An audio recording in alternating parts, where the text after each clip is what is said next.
Depuis quelques jours, sur Internet, nous avons remarqué que sorti et ça moi mingi côté vidéo sorti des textes où ils ont la mingi annulation ya concert ya fait rigola na Paris la Défense Arena le 26 avril ya année prochaine 2025.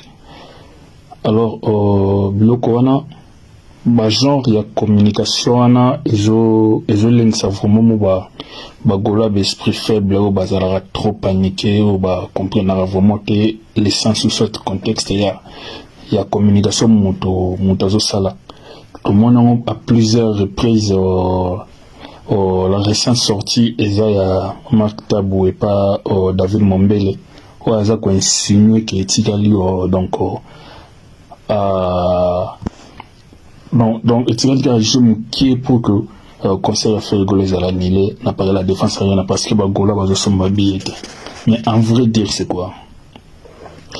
Lorsque la réservation s'est faite na Katia Sal Mawaboy, vous avez calé une date. Sal Azana Badouane Senga, donc vous foutez Badouane plus la réservation et puis à Pessibino date où vous c'est l'événement à une plus bas heure pour ça.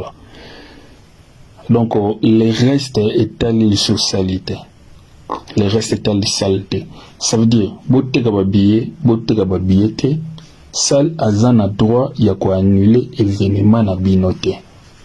S'il y a quelque chose s'il y a quelque chose où c'est un bras de fer, il y aura toujours une concertation. Moi, tu dans ta team, entre salle, production, puis artiste, s'il faut décaler date, ou soit qu'on maintenir au même jour. Mais sinon, pour annuler l'événement, c'est impossible celle à annuler l'événement. Est-ce que le producteur, à son tour, peut annuler l'événement ou soit l'artiste? Oui. Producteur et artiste, peut annuler l'événement. Dans quel sens? Fergola réservé 40 000 places pour nous remettre na U Arena. S'il arrive, par exemple, ou il y a juste une hypothèse, que Ateki 3 000 billets, c'est 40 000 places. Imaginez 3 000 personnes dans une salle de 40 000 places, degré ba vidéo zala. Pour nous remettre au propre Fergola, l'artiste na producteur bakoki ko kana non to reporter concert ou soit to anila ngopona kokima juste Sony Sony pe bazanga badingi bandimi na bango Sony ndenge to mona pe ba artiste mosusu salle et 4 ba reconfigurer salle na nombre de places au bango bateki batie ba rideau partout et puis abeti concerner les 3 000 personnes, ce qui n'est même pas le cas avec la Défense Arena.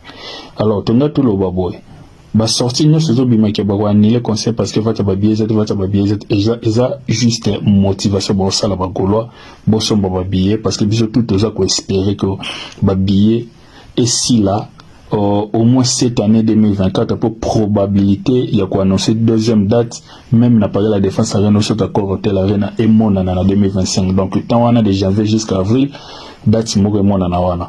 Alors, ce qui te bénit soit out salamati au 2025 ou soit le même jour à concert, tozala na posa tozala penate na makoto aux deuxième date de tobanda ko espérer bisoto. Donc on va sortir un salama juste pour motiver les Gaulois, Gauloises, gladiateurs, mélomanes et bonne musique, somba bien le plus vite que possible pour que ce out salama vraiment avant. Mais que la salle pourra annuler les concerts est impossible au salamate.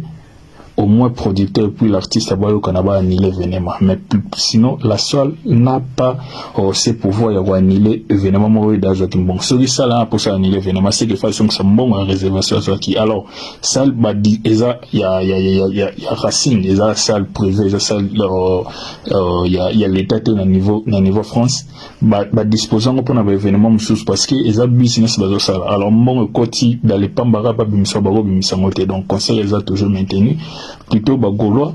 Par contre binon de vos asiko obligé à somba rapidement billet. Déjà félicitations à Gaulois, gladiateurs, mélomanes, tout ya bonne musique parce que récemment il y a quelques semaines Fergola bonga qui même na catégorie à meilleure vente musique du monde na Ticketmaster il y a 2 jours comme ça tout le monde est retourné en force na 6e position il y a événement où ils ont été comme makasi na niveau de France. Félicitations vraiment à Gaulois tout donc continuer kosomba ba billets pour ramener encore faire la première position dans la catégorie au ndenge azalaki tango ouverture billetterie salama qui le 5 septembre pour que soit autre salama avant batino so baza ko se paniquer batino so bazo tunaka ba question sur probable annulation et ça nouveau non annulation zate sauf que ba golo bozalaka motivé au somba ne ba billets donc faire ne compte pas annuler le concert ni son producteur. Et surtout, la salle n'a pas le pouvoir d'annuler un événement parce que va se billet salamité. Donc, tout le monde est juste dans la confusion.